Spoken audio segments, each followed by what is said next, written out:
Bismillah. Assalamualaikum warahmatullahi wabarakatuh.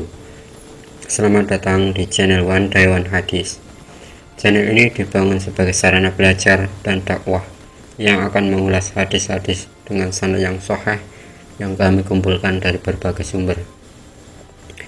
Untuk hadis kali ini, edisi Jumat 3 Juli 2020 atau bertepatan dengan tanggal 12 Dzulqa'dah 1441 Hijriah, adalah dengan tema pentingnya menyelisihi jalan orang kafir.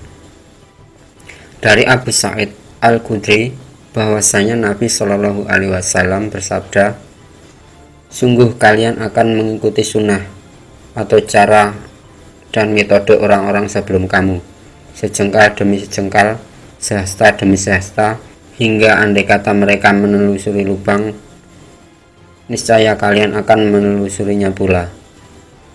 Kami para sahabat berkata, wahai Rasulullah, mereka itu orang-orang Yahudi dan Nasrani. Beliau bersabda, siapa lagi kalau bukan mereka? Hadis riwayat Al-Bukhari. Pelajaran yang terdapat di dalam hadis ini: 1. Makna hadis di atas adalah bahwa Rasulullah telah mensinyalir melalui nubuat tanda-tanda kenabiannya bahwa kelak di akhir zaman ada di antara umatnya yang mengikuti gaya hidup orang-orang sebelum mereka, yaitu orang-orang Yahudi dan Nasrani. 2. Beliau menegaskan bahwa di dalam mengikuti dan meniru-niru gaya hidup mereka tersebut, umatnya melakukannya secara bertahap dari mulai sejengkal, sehasta, dan seterusnya. 3. Ketika Rasulullah menyinggung tentang orang-orang sebelum mereka, para sahabat seakan tahu siapa mereka itu, yaitu orang-orang Yahudi dan Nasrani, tetapi masih ragu dan ingin mendapatkan penegasan dari Rasulullah. Namun Rasulullah menjawabnya dengan gaya bahasa bertanya pula, sebagaimana penegasannya, kalau bukan mereka, siapa lagi? 4. Hadis ini dimulai dengan 3 kata penegas, yaitu al-hasam, al-muhaddar atau bentuk sumpah yang abstrak, al-lam serta an-nun. Semua di dalam tata bahasa Arab adalah merupakan bentuk penegasan di mana seharusnya kalimat aslinya berbunyi, demi Allah, sungguh kamu akan mengikuti. 5. Bahwa di antara cara-cara hidup orang-orang yang terdahulu yang tidak menyebabkan pelakunya keluar dari din ini seperti memakan riba, dengki, prostitusi, dan dusta. Sebagian lagi ada yang mengeluarkan pelakunya dari din, seperti menyembah berhala. 6. Hadis tersebut dimaksudkan untuk mengingatkan umat ini akan perihal tersebut sehingga mereka berhati-hati. Jadi maknanya bukan menetapkan atau ikrar bahwa hal itu disetujui akan terjadinya sehingga membuat orang yang lemah imannya beralasan dengan hadis ini ketika akan melakukan perbuatan maksiat bahwa apa yang dilakukannya semata karena telah ditetapkan oleh Rasulullah sendiri.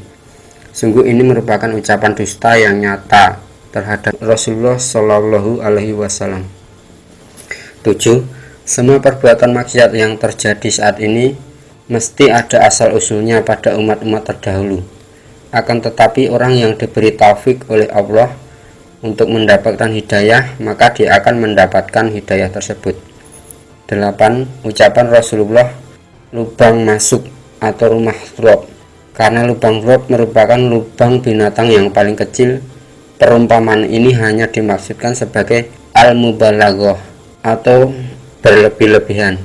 Artinya bahwa umat ini benar-benar akan mengikuti mereka hingga bila diajak masuk ke lubang yang paling kecil sekalipun. Tentunya bila diajak untuk memasuki lubang atau rumah singa yang lebih besar, lebih pasti lagi mereka akan mengikutinya. 9. Imam An-Nawawi rahimahullah menegaskan, ini merupakan mukjizat yang nyata sekali dari Rasulullah Shallallahu Alaihi Wasallam dan apa yang beliau beritakan telah benar-benar terjadi. Ayat-ayat Al-Quran yang berkaitan dengan tema hadis ini adalah: 1.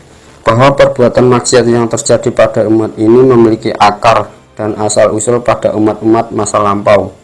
Demikian pula bahwa tidaklah ada perbuatan yang dilakukan oleh umat-umat masa lampau melainkan akan ada pewarisnya pada umat saat ini.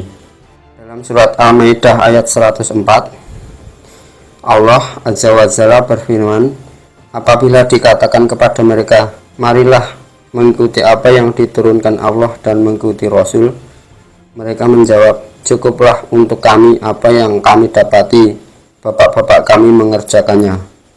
2. Allah Ta'ala telah mengabarkan tentang pentingnya ketegaran di atas jalannya yang lurus. Dalam surat Az-Zukhruf ayat 43-44, Allah berfirman, maka berpegang teguhlah kamu kepada agama yang telah diwahyukan kepadamu. Sungguh kamu berada di jalan yang lurus. Sesungguhnya Al-Quran itu benar-benar adalah suatu kemuliaan besar bagimu dan bagi kaummu, dan kelak kamu akan diminta pertanggungan jawab. Demikianlah yang dapat kami sampaikan. Jika ada benar, tentu datangnya dari Allah, namun kekhilafan, kefakiran, dan kebodohan adalah dari kami pribadi. Kami senantiasa beristighfar kepada Allah Subhanahu wa Ta'ala. Jika antum semua berkenan, silahkan share video ini agar antum turut berkontribusi dalam dakwah dan menyebarkan kebaikan. Jangan lupa klik like dan subscribe channel One Day One Hadis ini agar channel ini berkembang lebih baik. Usul dan saran kepada redaksi kami silahkan tinggalkan di kolom komentar ya. Wassalamualaikum warahmatullahi wabarakatuh.